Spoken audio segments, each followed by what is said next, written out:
Bonjour à tous, Marie-Christine Janssen, ostéofluidique. Donc aujourd'hui, je vais vous parler de la maladie de Lyme. Donc c'est une maladie qui est en expansion en France.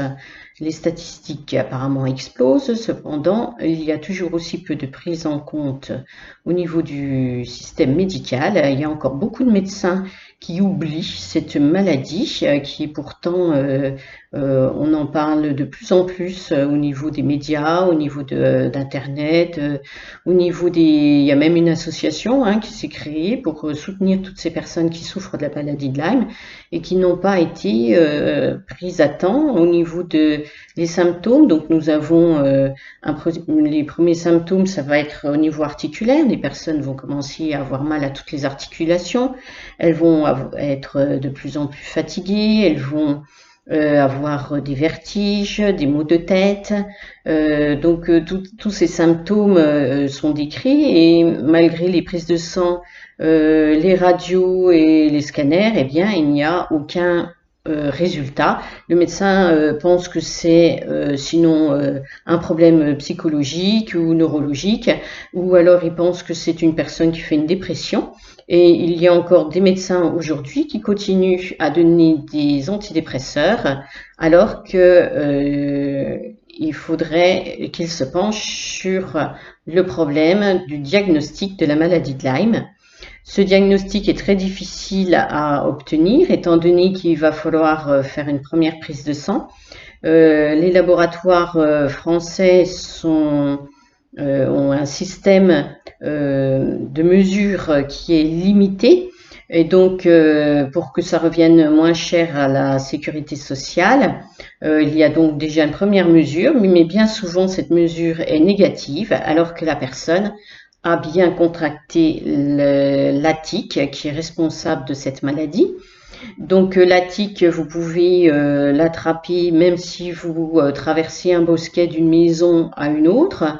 Il n'est pas forcé d'aller en forêt ou dans des champs avec des grandes herbes.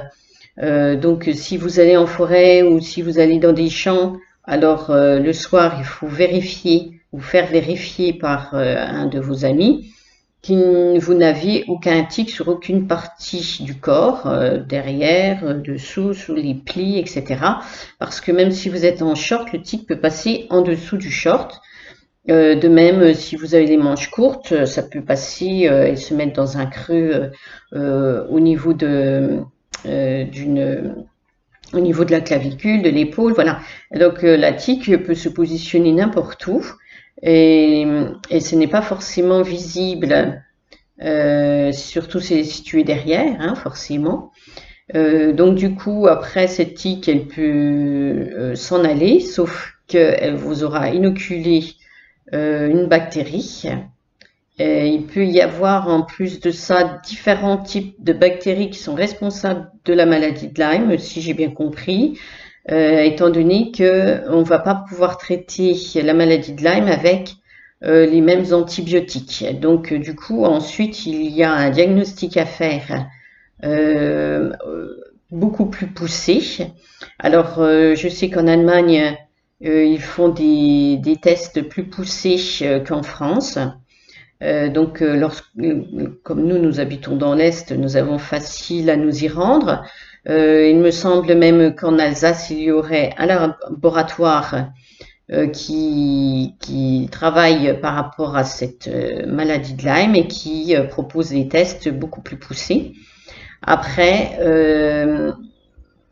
étant donné que ça coûte cher au niveau des examens, que c'est des examens qui coûtent cher, il me semble qu'il reste une partie à la charge des personnes. Voilà, mais ça, tout ça est à vérifier.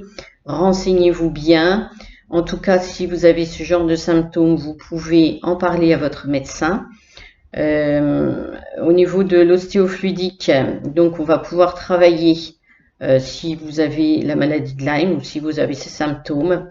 On peut déjà travailler en amont pour augmenter en fait votre système immunitaire et réussir à combattre la bactérie par vous-même. Donc pour ça, on va l'activer avec donc il y a différentes méthodes au niveau ostéofluidique. Ensuite, il y a toujours des émotions qui sont bloquantes, qui vont faire que cette immunité ne peut pas fonctionner correctement. Donc, on va également éliminer certaines tensions, certains stress, pour essayer aussi de soulager donc au niveau des articulations et des différentes parties. C'est du corps, hein, les articulations, la tête, les maux d'estomac, les vertiges, etc. Donc, on va pouvoir agir à tous les niveaux pour essayer, dans un premier temps, de soulager la personne. Après, elle ne va pas être guérie, hein, il faudrait pour cela quand même que vous alliez chez le médecin, que vous preniez les antibiotiques qui sont prescrits. Ce qu'on peut faire après, nous, c'est aider pour que ces antibiotiques fonctionnent bien et que vous n'ayez pas d'effets secondaires liés aux antibiotiques, étant donné qu'ils sont pris sur du long terme. Voilà, je vous souhaite une bonne journée et puis à bientôt.